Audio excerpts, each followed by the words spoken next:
योगे तवस्तरम् योगे वाजे वाजे हवामहे सखाय इन्द्रं मोतये सखाय इन्द्रं मोतये ॐ तस्माद् यज्ञात् सर्वहुत ऋचः सामानि यज्ञिरे छन्दांसि यज्ञिरे तस्माद् यजुस्तस्मादजायत तस्माद् यजुस्तस्मादजायत ॐ यस्मादृचो अपातक्षन् यजुर्यस्मादपाकर्षन् सामानि यस्य लोमान्यथर्वाङ्गिरसो मुखम् सम्भं तं ब्रूहि कथमस्विदेव सः सम्भं तं ब्रूहि कथमस्विदेव सः ॐ बृहस्पते प्रथमं वाचो अग्रं प्रैरतनामधेयम् दधानाः यदेषां श्रेष्ठं यदरिप्रमासीत्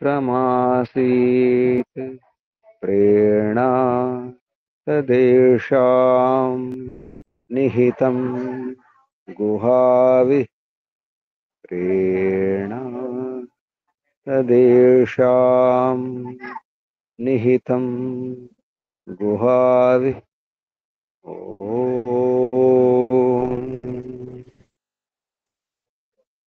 अग्निवायुरविभ्यस्तु त्रयं ब्रह्म सनातनम् दुदोह यज्ञसिद्ध्यर्थं ऋग्यजुस्सामलक्षणम् दुदोह यज्ञसिद्ध्यर्थं ऋग्यजुस्सामलक्षणम् ऋग्यजुस्सामलक्षणम्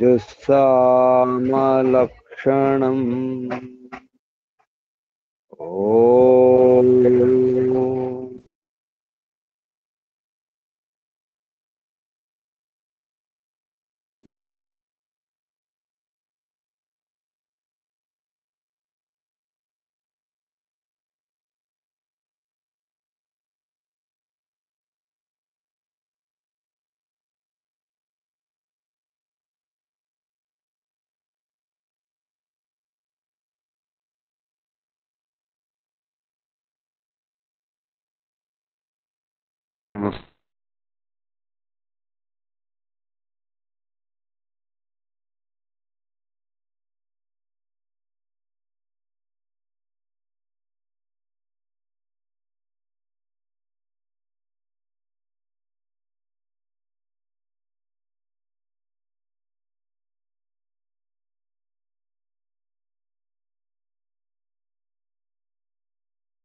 ॐ सर्वतः रक्षक सर्वतः ॐ शाश्वतः ॐ शाश्वतः जगत्पिता जगन्माता जगदम्बा जगजननी ॐ जगत्पति विश्वपति चित्पति वापति चक्षुष्पति आपति परापति शुभस्पति दीक्षापति तपस्पति व्रतपति वास्तोषपति प्रजापति सर्वभूतपति ओम ओम शाश्वत भ्राता त्राता दाता विधाता शाश्वत बंधु मित्र सख परम बंधु परम मित्र परम सख प्रथम बंधु प्रथम मित्र प्रथम सख सर्व बंधु सर्व मित्र सर्व सख विश्व सख विश्वामित्र।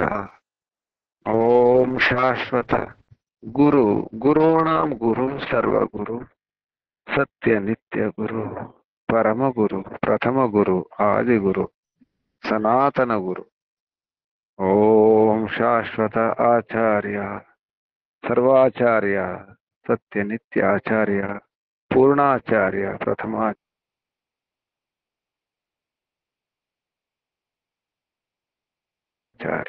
ओम ओम सत्य नित्य सर्वसा। ओम शाश्वत राजा राजाधिराजा महाराजा सराट स्वयंराट विराट विश्वराट अनंतराट ब्रह्मराट बहुराट महाराट सर्वराट पूर्णराट। ओम शाश्वत न्यायाधीश। ओम सदाधारा सर्वदाधारा जगदाधारा विश्वाधारा।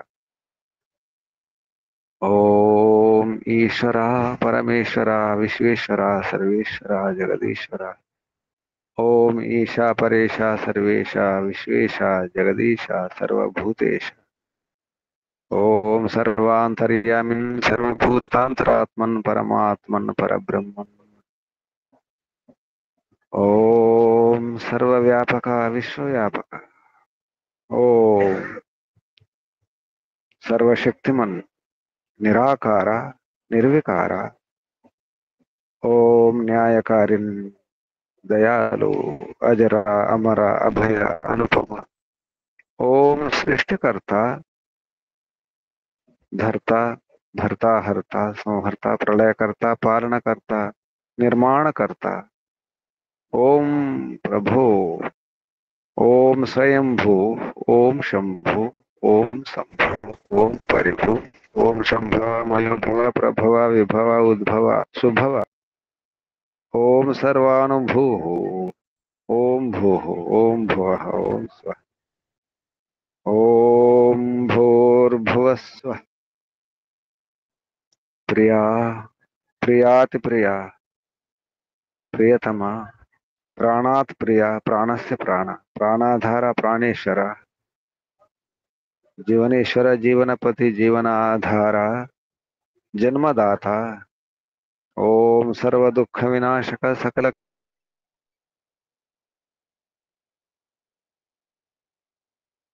क्लेशनाशक निराशक। ओम सच्चिदानंद घन स्वरूप आनंददाता आनंदकर सुखकर सुखदायक।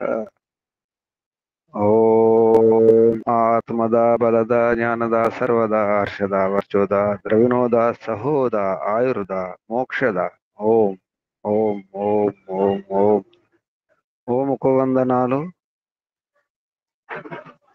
ఓం ఋషులకు మహర్షులకు మునులకు యోగులకు గురువులకు ఆచార్యులకు అధ్యాపకులకు పెద్దలకు మాతాపితలకు శ్రేయోభిలాషులకు మిత్రులకు జడ చేతనాది చరాచర జగత్తుకు స్థావర జంగమాలకు వందనాలు। సర్వేభ్యో నమో నమః ప్రణవ ప్రణామ।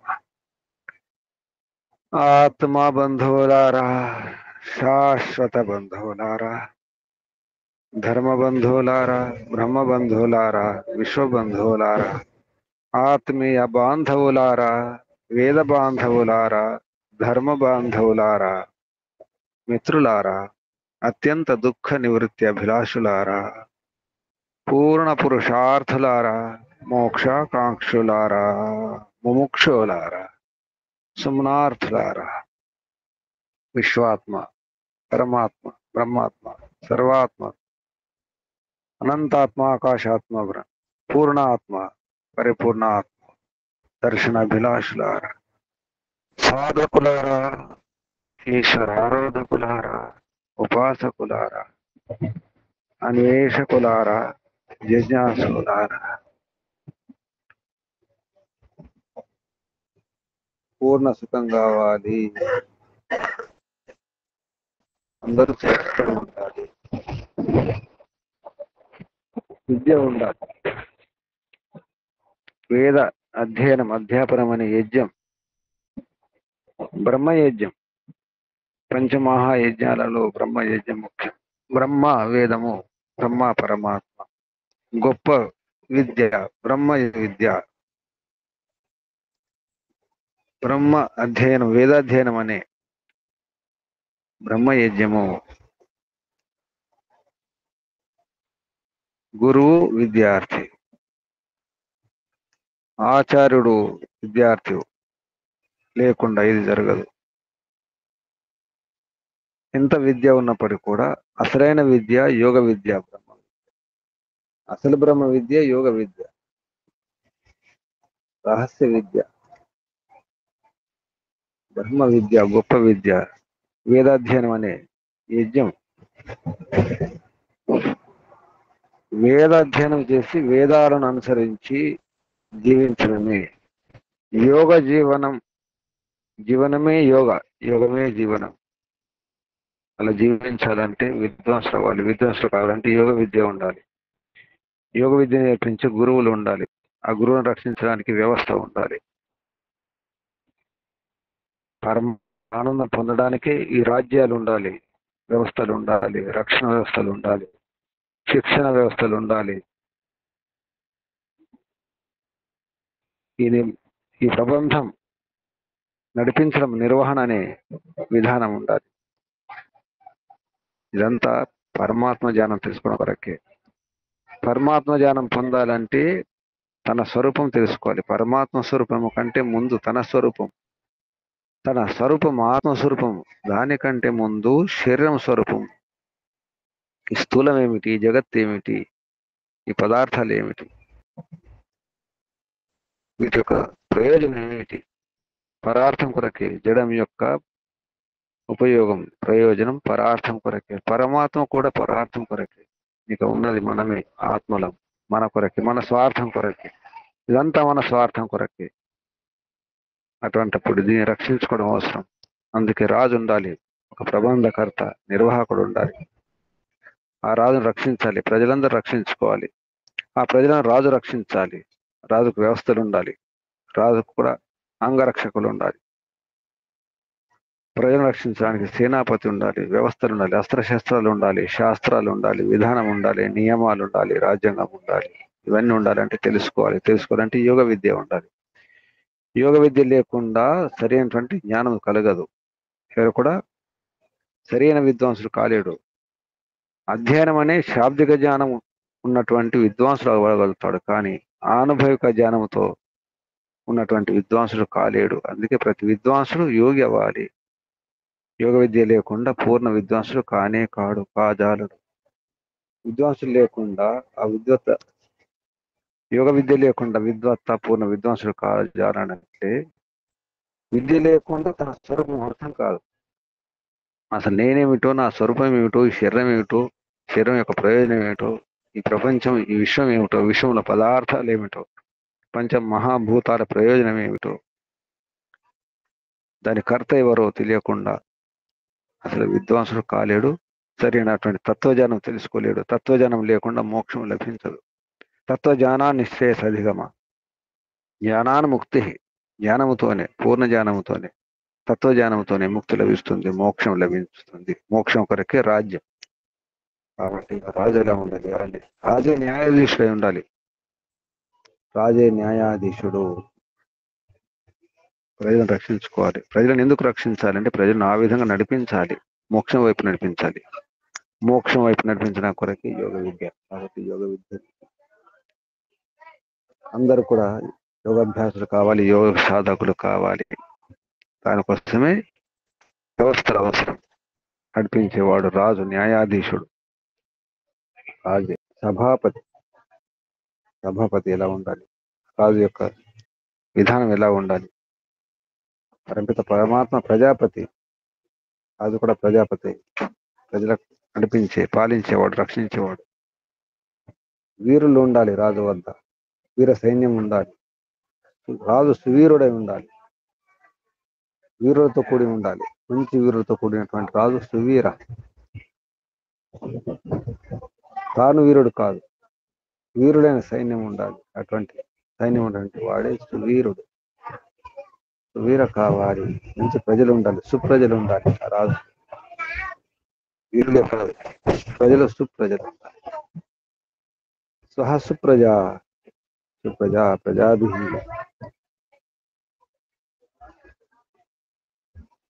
సువీర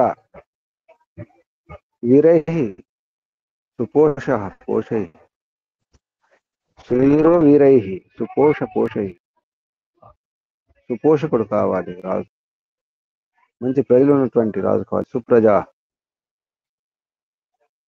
భూర్భ స్వహ సుప్రజ ప్రజాభి త్యాం సువీరో వీరై సుపోష పోషై. కోసి కథమోసి కస్యాసి కో నామాసి యస్య తే నామా అమన్మహి యం త్వా సోమేన అతిత్రిప. భూర్భువస్వః సుప్రజాః ప్రజాభిः త్యాం సువీరో వీరైః సుపోష పోష. చిన్న విషయాలటువంటి రాజ్య వ్యవస్థ ఇలా ఉండాలి చెప్పడానికి యజుర్వేదం ద్వారా మంత్రుల ద్వారా పరమాత్మ ఆలోచిస్తున్నారు. యజుర్వేదం 7వ అధ్యాయం 7వ అధ్యాయంలో 26వ మంత్రం నుంచి 30వ మంత్రం వరకు ఈరోజు అప్పలనాయుడు గారు, బొత్స అప్పలనాయుడు గారు ఓం ప్రారంభించండి. ఓం.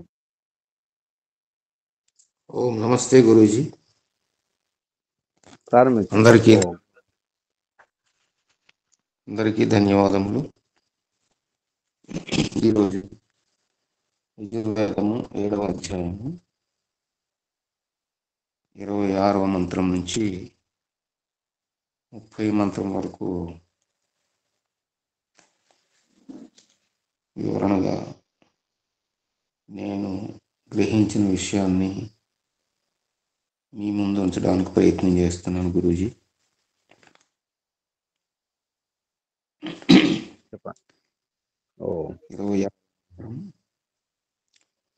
ఓం యస్తే ద్రస్తస్కందతి యస్తే అనేటువంటి మంత్రము,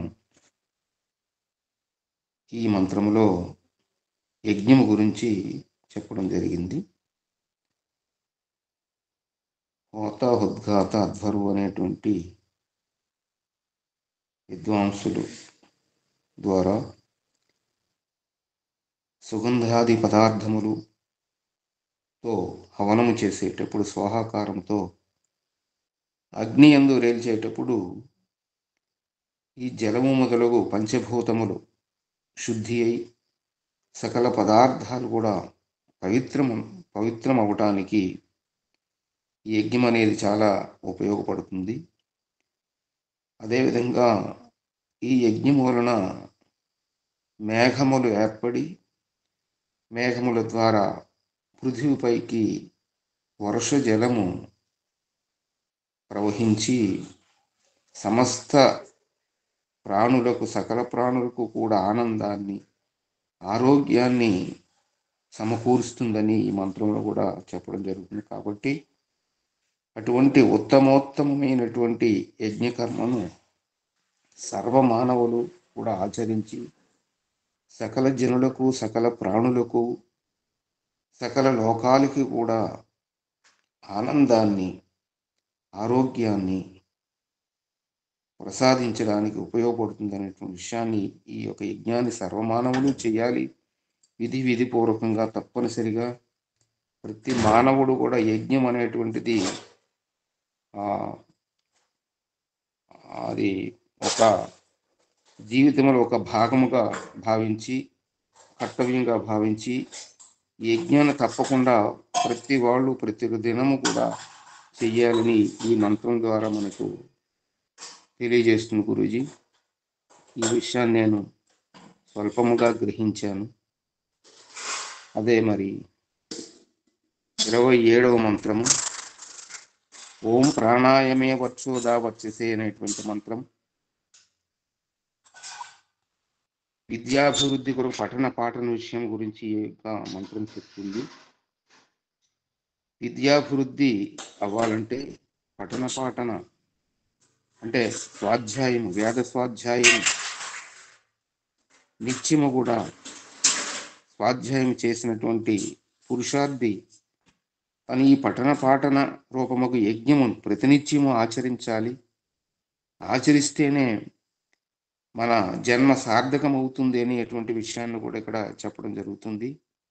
ఈ యజ్ఞానుష్ఠానం వలననే ఎల్లరూ కూడా చేసేటువంటి మానవులు కూడా ఎల్లరికీ కూడా మనం మేలు చేసిన వాళ్ళం అవుతాము.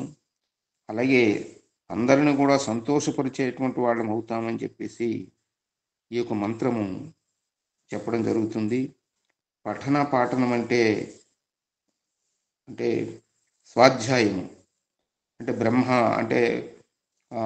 బ్రహ్మయజ్ఞము. స్వాధ్యాయం అంటే బ్రహ్మయజ్ఞము, స్వాధ్యాయము బ్రహ్మ.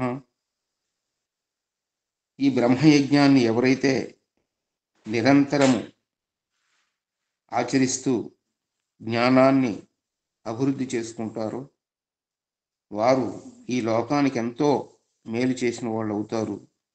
అది ప్రతి మానవులు కూడా ఇటువంటి వేద స్వాధ్యాయం చేసి వేద జ్ఞానాన్ని సంపాదించి ఇతరులకు మేలుపరిచేలాగా, సంతోషపరిచేలాగా ఉండాలి మానవులు అనేటువంటి విషయాన్ని ఈ యొక్క మంత్రం ద్వారా నేను గ్రహించిన విషయం గురూజీ. అలాగే మరి 28వ మంత్రం ఓం ఆత్మనేమే వర్చసే అనేటువంటి మంత్రం ద్వారా యోగ విద్య గురించి చెప్పడం జరుగుతుంది. అసలు మానవుడు అనేటువంటి వ్యక్తి యోగ విద్య లేకుండా పూర్ణ విద్వాంసుడు కాడు, అసలు మనిషే కాడు అనేటువంటి విషయాన్ని ఈ మంత్రం ద్వారా తెలుస్తుంది గురూజీ. యోగ విద్య లేకుండా ఏ మనుషుడు కూడా విద్వాంసుడు, జ్ఞాని అవ్వలేడు. తాను గురించి కూడా తెలుసుకోలేనటువంటి స్థితిలో ఉంటాడు. కాబట్టి యోగ విద్య అనేది తప్పనిసరిగా యోగ విద్య ద్వారా మానవ దేహాన్ని గురించి తెలుసుకోవాలి, ఆత్మ గురించి తెలుసుకోవాలి, అదేవిధంగా పరమాత్మ గురించి తెలుసుకోవడం జరుగుతుంది. అప్పుడు ఈ యోగము లేనిదే ఏ విద్య మనం తెలుసుకోలేము. పూర్ణ విద్య లేనిదే మన యొక్క స్వస్వరూపాన్ని, పరమాత్మ జ్ఞానాన్ని ఎన్నటికీ కూడా తెలుసుకునడానికి సాధ్యము కాదు అని మంత్రం చెప్తుంది. అలాగే యోగ విద్య లేకున్నా ఏ న్యాయాధీశుడు కూడా తన యొక్క వృత్తిని ఉండేటువంటి ఏదైతే న్యాయం ఉందో ఆ న్యాయాన్ని కూడా సమగ్రంగా ప్రజలకు కూడా పంచలేడు, ప్రజలను రక్షించజాలడు. కావున యోగ విద్యను సకల జనులు కూడా సాధించుకోవాలి. యోగం లేకుండా పరమాత్మ మనకు లభించడు. యోగం లేకుండా ఏ విషయం కూడా ఏ విద్య కూడా మనకు రాదు, ఏ జ్ఞానము కూడా రాదు. ఈ దేహ జ్ఞానము కానీ, ఆత్మజ్ఞానము కానీ, పరమాత్మ జ్ఞానము కానీ యోగ విద్య లేకుండా రాదు అనేటువంటి విషయాన్ని ఇక్కడ ఈ మంత్రం ద్వారా నేను స్వల్పంగా గ్రహించిన గురూజీ. అదేవిధంగా 29వ మంత్రం కోసి కథమోసి కస్యాసి కోనామాసి అనేటువంటి మంత్రం ద్వారా భగవంతుడు ఈ విషయాన్ని మీరెవరు అనేటువంటి విషయాన్ని ప్రజలు అడుగుతున్నారు. గురువు గారిని సభాపతి అయినటువంటి రాజు గారిని అడుగుతున్నారు. సత్య న్యాయములు కలిగినటువంటి ఉత్తమ వ్యవహారములతో ఆ రాజు అనేటువంటి సభాధ్యక్షుడు ఉండాలి.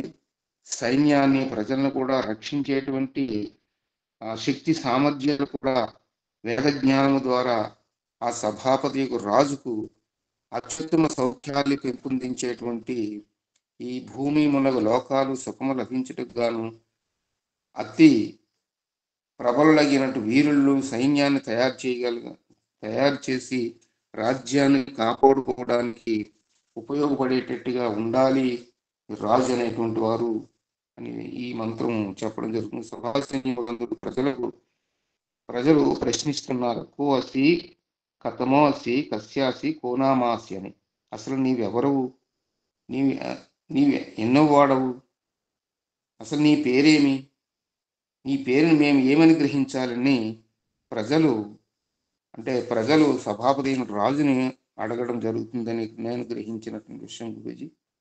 అలాగే దానికి బదులుగా సభాపతి ఏం చెప్తున్నారంటే, భూలోకపు అంతరిక్షలోకపు సూర్యలోకపు సుఖాలు వలె ఆత్మసుఖమును కామించి ఎటువంటి ప్రజాపతి నేను మీతో ఉత్తమ ప్రజాశాలిని, అంటే వీరులకు మీతో నేను సువీరుగా, అంటే మంచి వీరుడుగా, మంచి పోషకుడుగా, మంచి పుష్టికరమైన పదార్థాలతో ఉత్తమ పుష్టివంతుడిగా నేను ఉన్నప్పుడే ప్రజలందరికీ న్యాయం చేయగలుగుతాను, లేకుంటే న్యాయం చేయలేను.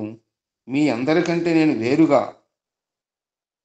నాకు ప్రత్యేక నామం కానీ విశేష సంబంధం కానీ లేదనేటువంటి విషయాన్ని ఇక్కడ రాజుగారు జవాబుగా చెప్తున్నారు గురూజీ.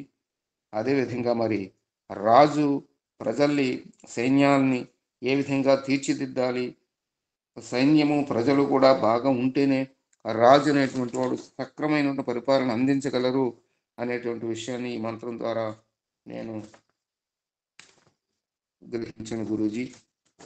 అదేవిధంగా 13:30 మంత్రం,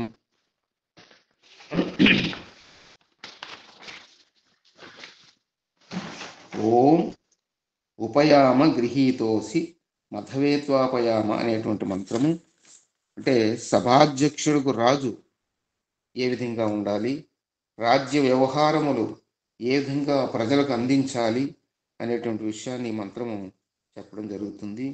అయితే అనుకూలమైనటువంటి వ్యవహారాలందు ప్రవర్తించాల రాజు. ప్రజలకు ఏ విషయంలో ఏ విధంగా మనం తోడ్పడాలి, ప్రజలు ఏ విధంగా చూసుకోవాలి, ప్రజలతో మనం ఏ విధంగా మమేకమై ఉండాలి అనేటువంటి విషయాన్ని ఈ మంత్రము చెప్పడం జరుగుతుంది నేను గ్రహించాను గురూజీ. సభాధ్యక్షుడైనటువంటి రాజు ఉచిత సమయం, అంటే మంచి సమయాన్ని స్వీకరించి ఉత్తమముగా రాజ్య వ్యవహారాలతో ప్రజలకు సర్వ విధాలు కూడా సుఖము, శాంతి, ఆనందాన్ని చేకూర్చాలి. అప్పుడే సంపూర్ణమైనటువంటి రాజు అవుతారు. ప్రజలను రాజ్యానికి కూడా అనుకూలమైనటువంటి వ్యవహారాలు ఎప్పుడైతే చేస్తారో అప్పుడే మంచి రాజుగా, మంచి ప్రవర్తనతో ఉండేటట్టుగా ఆ రాజు అందరి దృష్టిలో, ప్రజల దృష్టిలో, సైన్యము, వీరుల దృష్టిలో కూడా ఆయన మంచి రాజుగా వ్యవహరింపబడతాడు అనేటువంటి విషయాన్ని ఇక్కడ ఆ మంత్రం ద్వారా నేను గ్రహించినటువంటి విషయం గురూజీ. ఉత్తమ రాజ్య ప్రబంధ నియమములచే స్వీకరించబడినటువంటి ఉన్నావు కాబట్టి నిన్ను ఏ పదార్థాలు ఇచ్చి మేము నిన్ను తృప్తిపరచాలో మాకు తెలియటం లేదు, కాబట్టి మీరు మాకు సెలవు ఇవ్వండి అని ఆ ప్రజలు ఆ సభాపతి రాజును కూడా అడగడం జరుగుతుంది. అంటే ఓ సభాసదులారా, ప్రజలారా, సైనికులారా, మీ అందరి ప్రతివాడు కూడా ఉత్తమోత్తమ నియముల ద్వారా స్వీకరించబడినటువంటి వారుగా ఉన్నారు మీరు. కావున మేము సుఖము కొరకు స్వీకరించున్నాను. ఇదే విధముగా యథోక్త సుఖము కొరకు రాజు, రాజ్య సభాసదులు, సైనికులు పరస్పరము ఒకరికొకరు స్వీకరించుకొని ఆ రాజ్య అభివృద్ధి కోసం మీ అందరి ద్వారా నేను ఆ రాజ్యాన్ని సురక్షితంగా ప్రజల్ని రక్షించే విధంగా నేను ఉండాలి. ఈ వ్యవహారాన్ని మీ ద్వారానే జరుగుతుంది, కాబట్టి ఆ విధంగా మీరు ఉండాలి అనేటువంటి విషయాన్ని ఈ మంత్రం ద్వారా నేను గ్రహించాను గురూజీ. ఇంతకంటే ఎక్కువ నేను చెప్పలేను గురూజీ. ఓం శాంతి. ప్రయత్నం చేశారు. ఎవరైనా ప్రశ్నలు, సందేహాలు అడగండి. ఏమర్థం చేసుకున్నారు? ఏమైనా అర్థమైందా? ఎలా ఉండాలి రాజు, మనం ఎలా ఉండాలి, ఏ విద్య ముఖ్యం చెప్పండి? ఏ విద్య ముఖ్యం? బ్రహ్మ విద్య. ఎందుకు ముఖ్యము? అప్పనాడు కదా, మీరు చెప్పకండి.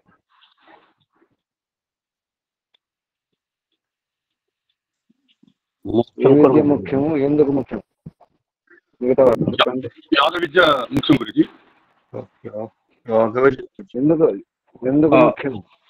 బ్రహ్మ విద్యతో పాటు యోగ విద్య కూడా ఉండాలి, లేకపోతే అది బ్రహ్మ పూర్ణ విద్వాంసుడు బ్రహ్మ కాలేడు. విద్య అంటేనే యోగ విద్య. పూర్ణ బ్రహ్మ విద్య అంటేనే యోగ. అవును గురించి.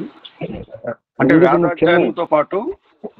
వేదాధ్యయనంతో పాటు ఆత్మజ్ఞానం పెంపొందించుకోవడంతో పాటు యోగ విద్యను కూడా తెలుసుకోవాలి, నేర్చుకోవాలి, యోగ విద్యను కూడా అభ్యసించాలి. అప్పుడే పూర్ణ పురుషుడు పూర్ణ విధ్వంసుడు అవుతాడు అని చెప్పేసి. వేద విద్య మరి వేద విద్య ఎందుకు? వేద విద్య దేని కొరకు? ఆ జ్ఞానాన్ని వేద విద్య పెంచుకోవడం, దేని కొరకు? ఆత్మజ్ఞానాన్ని పెంపొందించుకోవడం కోసము, అలాగే పరమాత్మకి వ్యవస్థలోనే అర్థం చేసుకోవడం కోసం గురించి, ఆయన సృష్టిని అర్థం చేసుకోవడం. వేదాధ్యయనం అంతా యోగమే. వినండి వినండి వినండి. యోగ విద్య కొరకే. అంటే పంచమయజ్ఞంలో బ్రహ్మయజ్ఞం. బ్రహ్మయజ్ఞం అంటే ఏమిటి? బ్రహ్మ అంటే వేదము, బ్రహ్మ అంటే పరమాత్మ. బ్రహ్మ అంటే ఎన్నో ఉన్నాయి అర్థాలు. ఈ వేదాధ్యయనం ఏం చేయాలంటే తెలుసుకోవడానికి, పరమాత్మ యొక్క విషయాన్ని మనం వింటాం, అంత వినడం శాబ్దిక జ్ఞానం. దాన్ని అనుభవంలోకి తెచ్చుకోవడానికి కొరకు యోగ విద్య కావాలి. యోగం అంటేనే అనుభవంతో ఆచరణ. యోగ విద్య అంటే ఆచరణ విద్య.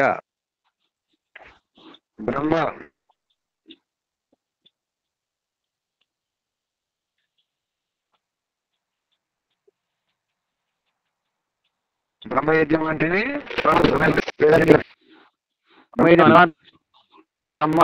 బ్రహ్మయజ్ఞం అంటే బ్రహ్మ అంటే వేదం, వేదము అధ్యయనం అధ్యాపనం చేయడమే బ్రహ్మయజ్ఞం. అలాగే సంధ్యోపాసన కూడా బ్రహ్మయజ్ఞంలో భాగమే. అంటే ఈశ్వరుడు. వేదం దేని కొరకు? ఈశ్వరుని స్వరూపం తెలుసుకొని ఈశ్వరుని యొక్క ఆనందాన్ని అనుభవించడం కొరకు, అనుభూతి చెందడం కొరకు. కాబట్టి యోగ విద్య లేకుండా ఏది అర్థం కాదు, ఏ విద్య రాదు. అంటే మనసుని ఏకాగ్రం చేయకుండా, చిత్తవృత్తి నిరోధం కాకుండా మనం దేని తెలుసుకోలేము. ఏ పని కూడా, చిన్న పని కూడా ఏది కూడా అర్థం చేసుకోలేము. అందుకే యోగ విద్య ముఖ్యము. అదే బ్రహ్మ విద్య. యోగ విద్యయే బ్రహ్మ విద్య. బ్రహ్మను తెలుసుకోవడం కొరకే బ్రహ్మ అధ్యయనం చేయాలి. బ్రహ్మ అధ్యయనం అంటే వేదాధ్యయనం చేయాలి. అందుకే స్వాధ్యాయం తప్పకుండా చేయాలి, వేదాధ్యయనం తప్పకుండా చేయాలి. స్వాధ్యాయం అంటే మరొక అర్థం స్వీయ అధ్యయనం. నేనేమిటి? మంత్రం వచ్చింది కోసి కోనామాసి. ఇక్కడ రాజును అడుగుతున్నారు ప్రజలు, కానీ ఇక్కడ మనల్ని మనం అడుక్కోవాలి. నా పేరేమిటి? నేను ఎవరిని? ఏం చేస్తున్నాను? ఎటు వెళ్తున్నాను? ఎటువైపు వెళ్తున్నాను? ఎందుకు వెళ్తున్నాను? అక్కడ వెళ్ళి ఏం చేయాలి? ఇప్పుడు ఇక్కడ ఏం చేస్తున్నాను? ఎందుకు వచ్చాను ఇక్కడికి? అసలు నా పేరేమిటి? నేను ఎవరికి చెందిన వాడిని? కథమోసి కస్యాసి, ఎవరికి సంబంధం నాకు? ఇదంతా కూడా ఏంటి? ఆధ్యాత్మిక విద్య. తన గురించి తను తెలుసుకోవాలి. తన గురించి తను తెలుసుకుని ఏం చేయాలి? పరమాత్మను తెలుసుకోవడానికి ప్రయత్నం చేయాలి. అది శుభం. ఇంకెవరైనా ప్రశ్నలు, సందేహాలు?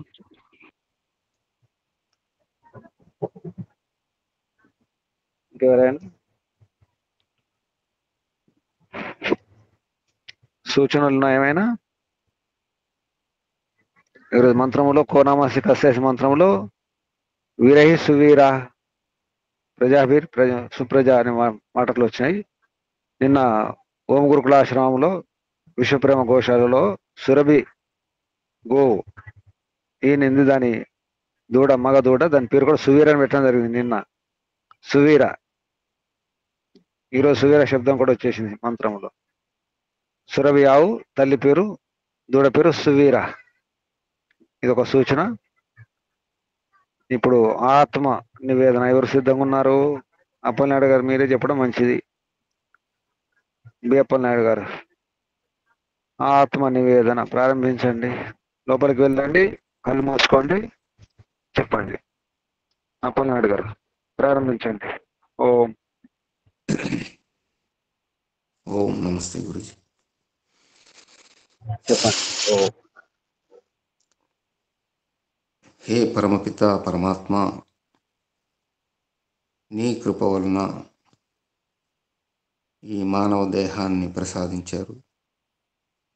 ఎన్నో జన్మల పుణ్యఫలంగా ఈ మానవ జన్మ వచ్చింది. ఈ జన్మను సార్థకం చేసుకోవాలంటే ప్రతినిత్యం కూడా వేదాల ప్రకారంగా వేద జ్ఞానాన్ని సంపాదించి మంచి ఉన్నతిగా ఒక మంచి వ్యక్తిగా ఈ జగత్తులో జీవించడానికి ఈ యొక్క మానవ జన్మే సాధ్యమవుతుంది. మానవ జన్మతోనే సాధ్యమవుతుంది. మరి ఏ ఇతర జన్మలకు అటువంటి అవకాశం లేదు. భగవంతుడు ఇచ్చినటువంటి హే పరమాత్మ, నీవు ఇచ్చినటువంటి ఈ మానవ జన్మ నేను సార్థకం చేసుకోవాలని ప్రయత్నం చేస్తున్నాను తండ్రి. నీవు ప్రసాదించినటువంటి వేద జ్ఞానము, వేదాల ద్వారా, గురువుల ద్వారా, విద్వాంసుల ద్వారా చెప్పేటువంటి విషయాలు గ్రహించి వారు చెప్పినట్టుగా నడుచుకోవడానికి ప్రయత్నం చేస్తున్నాను తండ్రి. మీరు ఇచ్చేటువంటి జ్ఞానము ద్వారానే ఈ కర్మలు, మంచి కర్మలు చేసి మంచి జ్ఞానాన్ని సంపాదించి మనకు ఉండేటువంటి రుణాల్లో ఋషి రుణం అనేటువంటి తీర్చుకోవడానికి స్వాధ్యాయం చేసి జ్ఞానాన్ని సంపాదించి ప్రయత్నంలో భాగంగానే యజ్ఞము, బ్రహ్మయజ్ఞము, ఈ పంచమహాయజ్ఞాల్లో పాల్గొనడం జరుగుతుంది తండ్రి. అదేవిధంగా మరి ఈ జన్మలోనే మోక్షాన్ని పొందాలి. ఈ మానవ జన్మ యొక్క లక్ష్యము మోక్షాన్ని పొందాలి అనేటువంటి విషయము ఈ శాస్త్రాల ద్వారా, వేదాల ద్వారా మనకి తెలుస్తుంది తండ్రి. దీనికి మీ యొక్క అనుగ్రహం కావాలి తండ్రి. మేమైతే ప్రయత్నం చేస్తున్నాం తండ్రి. ప్రయత్నంలో లోపాలు ఉన్నాయి, దోషాలు కూడా ఉన్నాయి, గ్రహిస్తున్నాం తండ్రి. అదేవిధంగా మరి మాలో ఉండేటువంటి లోపాలను సరిదిద్దుకోవడానికి అడుగులు వేస్తూ ఉన్నాం. మీ వైపే, మీ దగ్గరికి చేరుకోవాలనే నేను ప్రయత్నం చేస్తున్నాను తండ్రి. దాంట్లో భాగంగానే ప్రతినిత్యము స్వాధ్యాయం, ఎంతో కొంత స్వాధ్యాయం చేస్తున్నాను. అయినా అది సరిపడడం లేదు. మనస్సుని నిగ్రహించుకోలేనటువంటి పరిస్థితిలో ఉన్నాం తండ్రి. ఆ నిగ్రహణ కావాలి అంటే మరి ప్రతినిత్యం కూడా సాధన చేస్తున్నాం. సాధనలోనే మనసును నిలబెట్టుకోవాలి. అలాగే ఈ మానవ జీవితాన్ని సార్థకం చేసుకోవాలనేటువంటి తపన, జ్ఞానాన్ని సంపాదించుకోవాలనేటువంటి ఆలోచన కూడా కలుగుతుంది. నాకుండేటువంటి పరిస్థితుల దృష్ట్యా పూర్తి సమయాన్ని కేటాయించలేకపోతున్నాను తండ్రి. అది మీకు తెలుసు. ఇప్పుడు నేను ఏది చెప్పినా అది మీకు అంతా తెలుసు స్వామి. నేను చెప్పింది అసత్యమో సత్యమో కాదనే విషయాన్ని కూడా మీరు గ్రహించగలుగుతారు. సర్వజ్ఞులు, సర్వజ్ఞులు తండ్రి. మేము అల్పజ్ఞులు, స్వల్ప సామర్థ్యం కలిగిన వాడిని తండ్రి. మీ ముందు నేనెంత, మీ సామర్థ్యం ముందు మా సామర్థ్యం తక్కువ తండ్రి. మీ ఆయుష్ ముందు మా ఆయుష్ తక్కువ. మేము ఈ యజ్ఞానుష్ఠానము, సంధ్య, ఇవన్నీ పంచమహాయజ్ఞాలు చేస్తూ మీ త్రోవలో, మీ బాటలో నడవాలని ప్రతినిత్యం సాధన చేస్తూనే ఉన్నాం తండ్రి. యోగాభ్యాసం చేస్తే కానీ మనిషికి మంచి జ్ఞానం అనేది లభించదని తెలుస్తుంది. కాబట్టి ప్రతినిత్యం కూడా యోగాభ్యాసంలో ఎంతో కొంత సమయాన్ని గడిపి గురువులు చెప్పినట్టుగా చేయాలని ఆలోచనతో ఉన్నాము. ప్రతినిత్యం కూడా చేస్తున్నాము. ఇంకా చెయ్యాలి. ఈ చేసింది సరిపోవడం లేదని గ్రహిస్తున్నాం తండ్రి. దానికి మీరే మాకు ఆశీస్సులు, మీ కరుణ, మీ దయ మాపై వర్షింపచేస్తే మేము అన్నీ చేయగలుగుతున్నాం తండ్రి. మీ ప్రేరణ లేకపోతే నేను ఏమీ చేయలేను తండ్రి. మీ ప్రేరణతోనే అన్నీ మంచి కార్యాలు కానీ మంచి పనులు కానీ చేయడానికి మీ ప్రేరణ కావాలి. మీ ప్రేరణతోనే మేము ముందుకు నడవాలి తండ్రి. ఆ భాగంలోనే ముందుకు అడుగులు వేస్తూ ఉన్నాము. మీ దగ్గరికి రావాలని మీరే మాకు తండ్రి తల్లి అన్నీ కూడా మీరే అని మీ భావన, మేము పూర్తి విశ్వాసంతో మీ ఏడ ఉన్నాం తండ్రి. అదేవిధంగా మరి మమ్మల్ని ఆశీర్వదించి మీ దగ్గర చేర్చుకోవడానికి మాకు అనుగ్రహం కావాలి తండ్రి. ఈ అనుగ్రహం లేనిదే మేమేమీ చేయలేము తండ్రి. ఇది సత్యము, మనసావాసకరమ చెప్తున్న విషయం తండ్రి. కాబట్టి మీ అనుగ్రహంతోనే మేము నిన్ను చేరుకోవడానికి, మీ గృహం చేరుకోవడానికి, మా సొంత ఇల్లు ఏదైతే ఉందో అది మీ దగ్గరే ఉంది తండ్రి. అక్కడికే చేరుకోవాలని మా తపన. చివరి దశలో కూడా మేము ఎవరితో మా వలన ఎవరికి ఏ విధమైనటువంటి ఇబ్బంది, బాధ లేకుండా, నష్టం కలగకుండా ఉండేటువంటి జీవితాన్ని గడపాలని మేము కోరుకుంటూ సాధన చేస్తూ ముందుకు వెళ్తున్నాం తండ్రి. అడుగులు వేస్తున్నాం, కానీ అది సఫలం కాకుండా ఉంది. కొంత ఇది వరకటి కంటే ఇన్నేళ్లకి మంచి మార్గాన్ని నడుస్తున్నాం అనేటువంటి భావన ఉంది. గురువు గారుల ద్వారా, వేదాల ద్వారా, విద్వాంసుల ద్వారా తెలుసుకునేటువంటి విషయము. ఇన్నాళ్ళకి మేము ఒక మంచి త్రోవలో నడుస్తున్నామనేటువంటి భావన ఉంది. ఆ త్రోవ ఇంకా కొనసాగాలని కోరుకుంటూ మీ అనుగ్రహం కోసం ప్రతినిత్యము తపన చేస్తూ ఉన్నాము. ప్రతినిత్యము సాధన చేస్తూనే ఉన్నాం తండ్రి. ఇదే మాకు ఆనందముగా, మీ స్వాధ్యాయంలోనే, మీ ధ్యానములోనే మాకు ఆనందం ఉంది, సంతోషం ఉంది స్వామి. ఈ ప్రకృతిలో ఏ విధమైన సంతోషాలు లేవు, కానీ అది మేము గ్రహించి మీతోనే స్నేహము, సహవాసము చెయ్యాలనేటువంటి ఆ మీ స్నేహంలోనే మాకు ఆనందం ఉంది అని మేము గ్రహించుకున్నాం తండ్రి. కాబట్టి ఆ మార్గంలో నడవడానికి ప్రయత్నం చేస్తున్నాం తండ్రి. ఎప్పటికైనా మీ దగ్గరికి చేర్చుకోవాలి.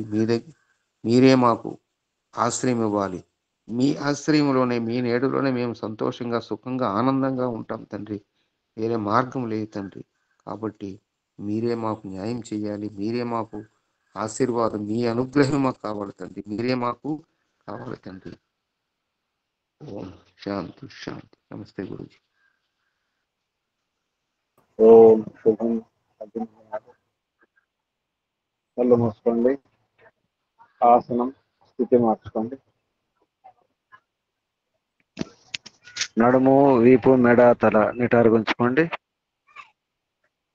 దీర్ఘ శ్వాస.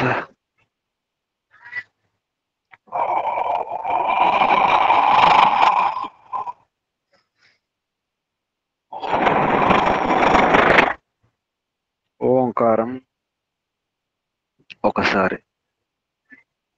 ఓం.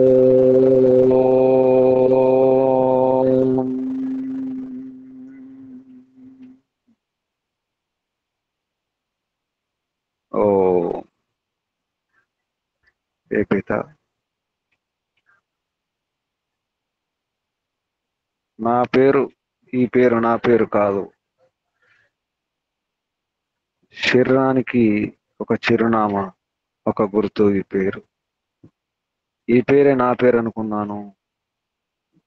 ఈ పేరు కోసమే ఎన్నో రకాలుగా తపస్సు, శ్రమ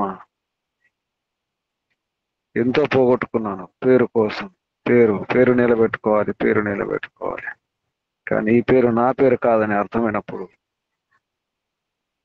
నా పేరు వేరు, నేను వేరు.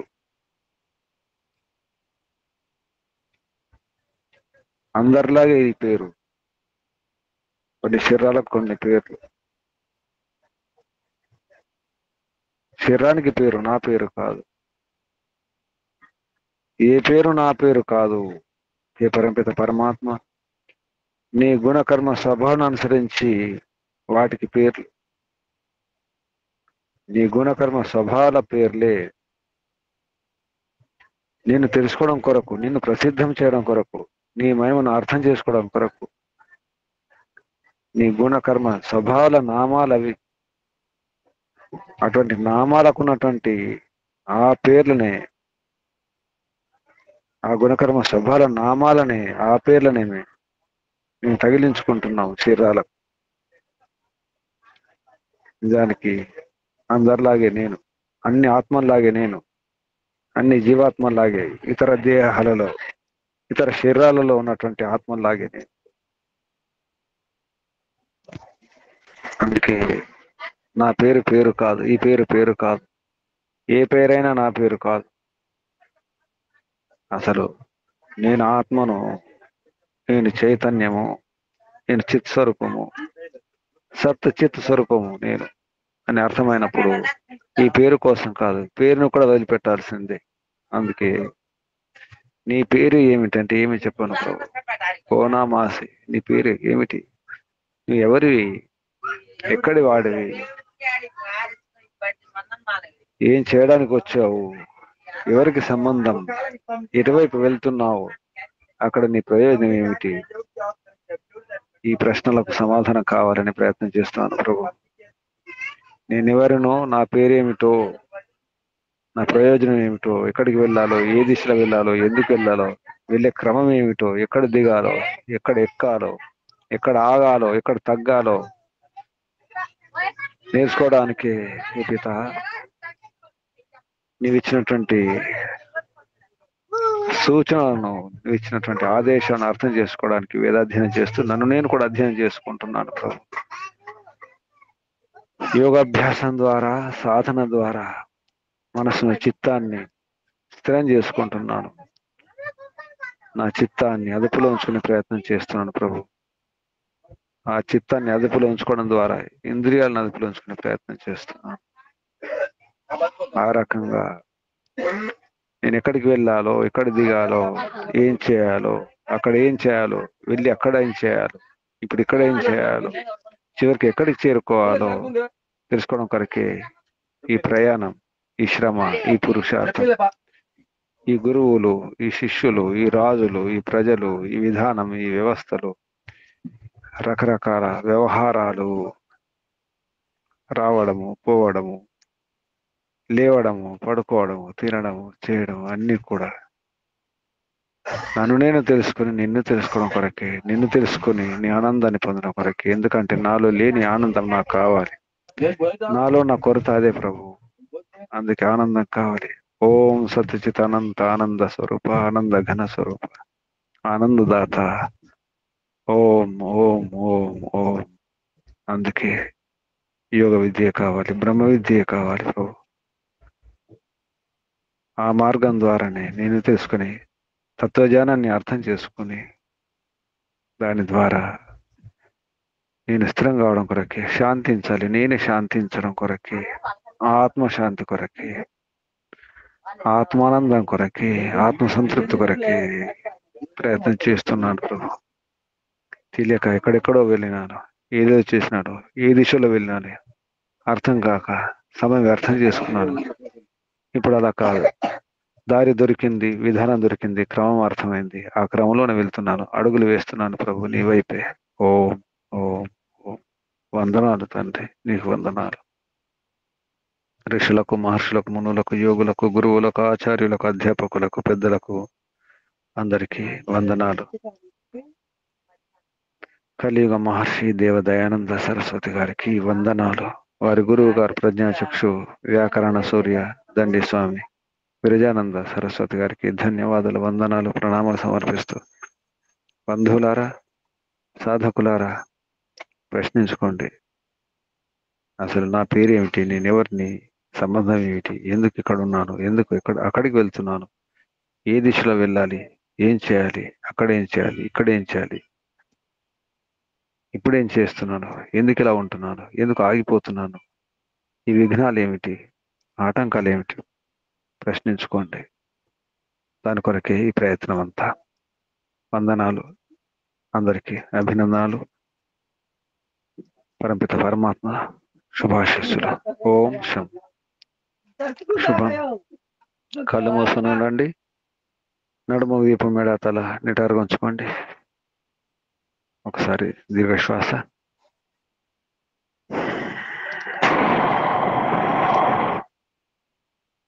శ్రద్ధతో, భక్తితో, ఒక లక్ష్యంతో, ఒక ఉద్దేశంతో గమ్యం చేరుకోవడానికి ప్రయత్నం చేయడానికి పరమాత్మ వేడుకుందాం. ఓంకారంతో శ్వాస నింపండి. ఓ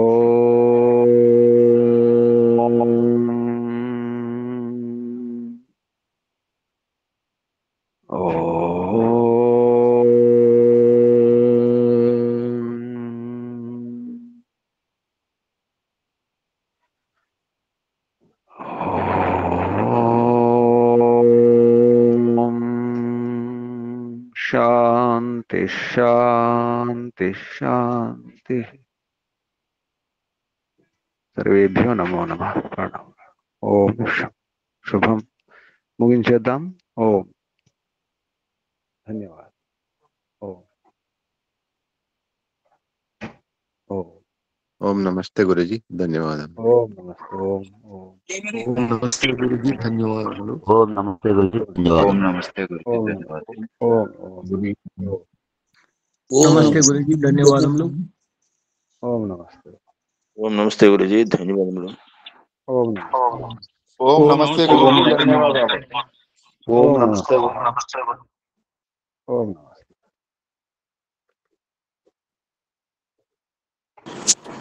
ఓం నమస్తే గురుజీ, ధన్యవాదములు. ఓం నమస్తే. ఓం నమస్తే. శుభం. ఓం నమస్తే గురుజీ, ధన్యవాదములు. ఓం ఓం నమస్తే. ఓం ప్రణామ్, ధన్యవాదములు. నమస్తే.